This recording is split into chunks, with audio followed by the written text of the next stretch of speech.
to my YouTube channel. අපි ගොඩක් වෙලාවට මම සුදුද මම කළුද කියලා හිතනවානේ. හැබැයි ඔයාට ගැළපෙන ඇඳුම් වල පාට තෝරගත්තේ බලන්න ඕන වගේ ස්කින් ටෝන් එක නම් නෙවෙයි. ඔයාගේ අන්ඩර් ටෝන් එක.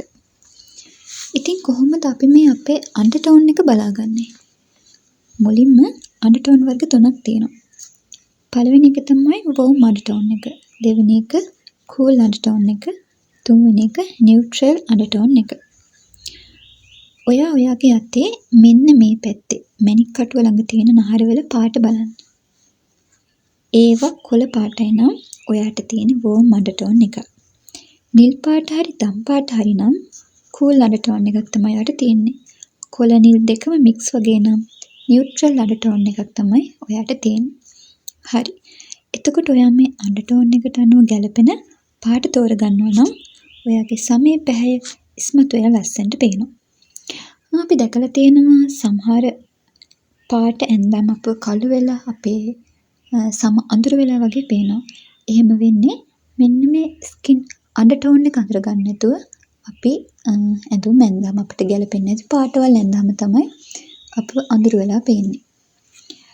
ඊළඟට ස්කින් අන්ඩර් ටෝන් එක අනුව ඇඳුම් තෝරගන්නේ කොහොමද කියලා බලමු. ඔයාට වෝම් අන්ඩර් ටෝන් එකක් නම් තියෙන්නේ මෙන්න මේ කලර්ස් තමයි මැච් වෙන්නේ. මේ පාටින් ඔය ඇඳාම ඔයාව ලස්සනට ඔයාගේ පැහැ ඉස්මතු වෙලා පේනවා. ඔයාට තියෙන්නේ කූල් අන්ඩර් ටෝන් එකක් නම් මේ කලර්ස් තමයි මැච් වෙන්නේ. ඉතින් මේ වගේ ගැළපෙන පාට තෝරගෙන අඳින්න ඔයා. ඊළඟට නියුට්‍රල් අන්ඩර් ටෝන් එකක් තියෙන කෙනෙක්ට නම් ඕනම් පාටක් මැච් වෙනවා. හැබැයි මේ පාට ඊට වඩා ඔයාට ගැළපෙනවා. ඒ වගේම වෝම් නම් ඔයා දාන්න පුළුවන් වට ගෝල්ඩ් ජුවලරි. ඔයාට ලස්සන ගෝල්ඩ් කලර් ජුවලරි. කූල් නම් ඔයාට සිල්වර් කලර් තමයි ලස්සන. නියුට්‍රල් නම් ඔයාට මේ දෙකම ලස්සනයි. එහෙනම් ඔයාගේ අන්ඩර් ටෝන් එකත් මොකක්ද කියලා පහලින් කමෙන්ට් කරගෙන යන්න. ඊළඟ වීඩියෝ එකෙන් අපි බොඩි ෂේප් එක අනුව ඔයාට ගැළපෙන ස්ටයිල්ස් මොනවද කියලා කතා කරමු. ගිහින් එන්නම්.